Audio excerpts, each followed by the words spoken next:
generic multivitamin. I'm going to fill you in on a little. But there are certain superstars who WWE Chairman Vince McMahon has always had a solid and healthy relationship with. Superstars such as John's intimately hated. Would never step foot in it. But Cruiserweight Champion actually led to Cedric responding to these claims, and naturally, he roots. And for those not aware, Nails was a character that debuted in WWE in the early 90s.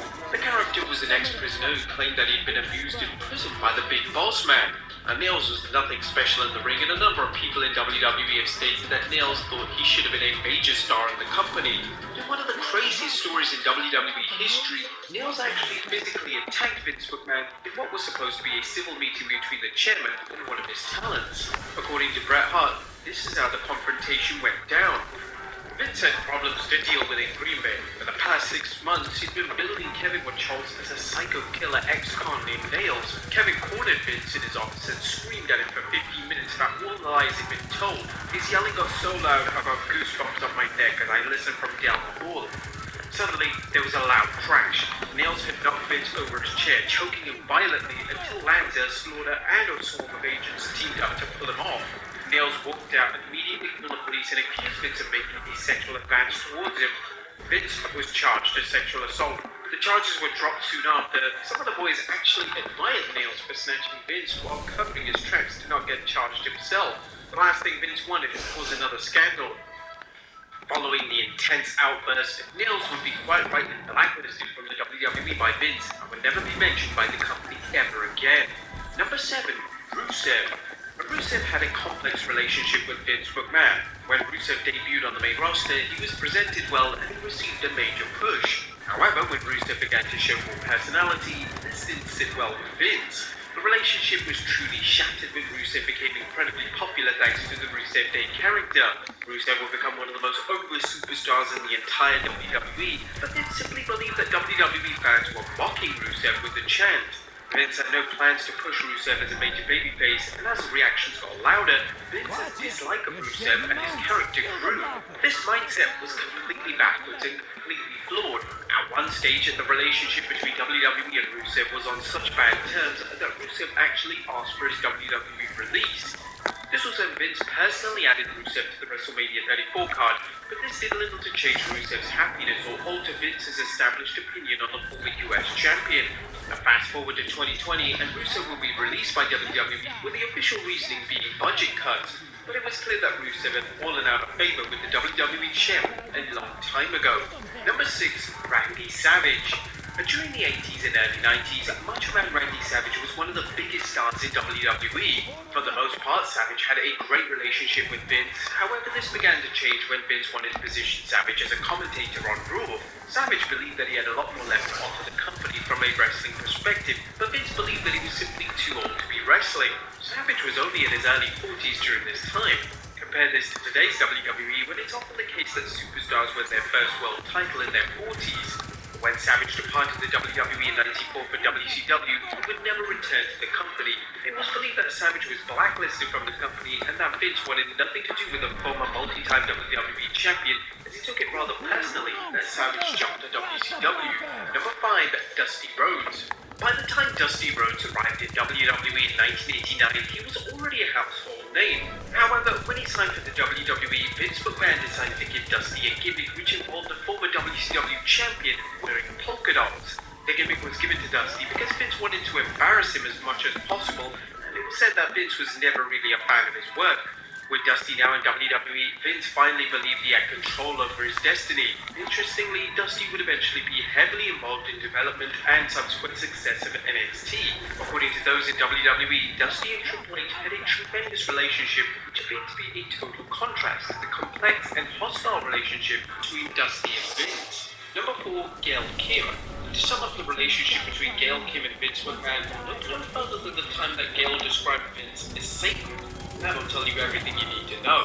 The issues between the two started when Gail was a massive advocate for women's wrestling, but During Gale's time in WWE, this didn't fall in line with WWE's direction. According to various sources, including Jim Ross, Vince wasn't a fan of Gale's appearance, and as a result, this meant that he had no interest in pushing her. When Gale left the WWE in 2011, the hostility didn't stop there, as Gale had spent the best part of the next decade sharing stories in relation to how Vince didn't like her and how she was held down by him. Number 3, Cesaro. Our fans have always assumed that Vince McMahon wasn't a fan of the Swiss Superman Cesaro. This was confirmed when Vince appeared on Stone Cold's podcast and confirmed that he wasn't a fan of him and that he failed to grab the brass ring. Vince would even declare that Cesaro wasn't a draw, implying that Cesaro could never make him any substantial amount of money. And for Cesaro's boss to publicly slate him on a WWE production wasn't the best look for anyone involved. Cesaro has had a number of stop-start pushes in his time in the WWE. These have always fallen flat, and it's unknown why Vince decided to push Cesaro and suddenly change his mind and then move him down the card. Number 2, Christian. Christian is well established for being one of the most talented in-ring performers of all time. However, Vince McMahon has never seemed to be too big of a fan of the former world champion.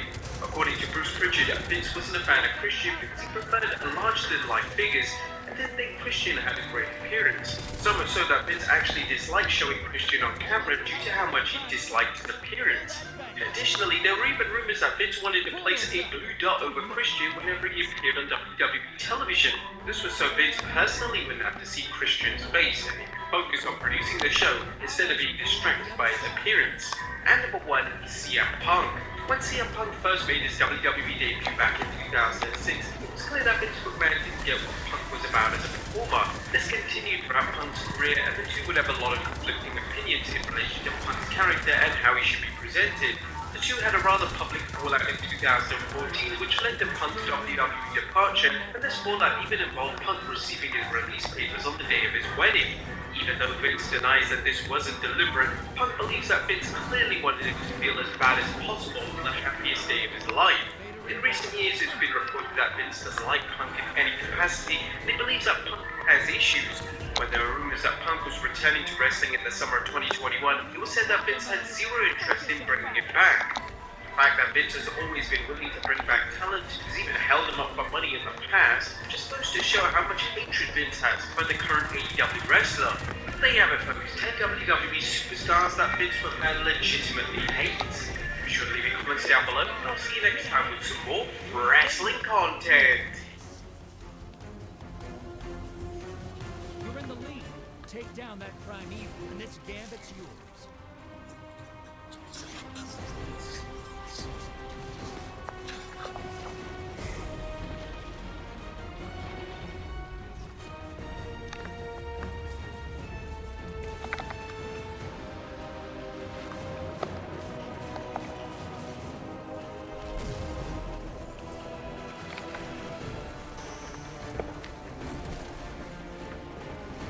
Envoy's dead. Kill the primeval.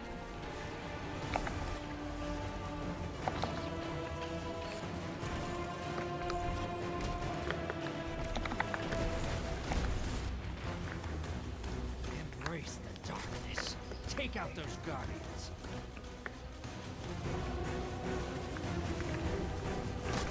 Guardians down.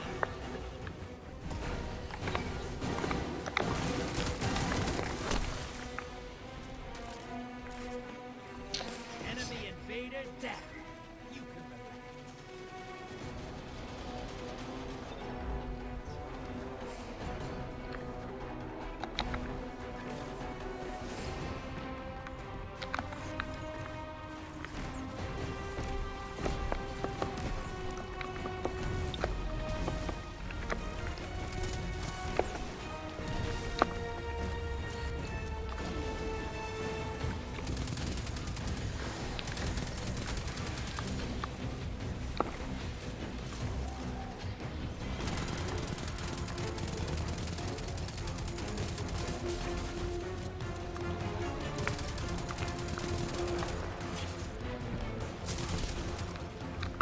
Opposing team's about to win. The enemy team's about to win this. Get moving. That primeval's compromised. Hit it with everything you've got. You're invading. Make a mess.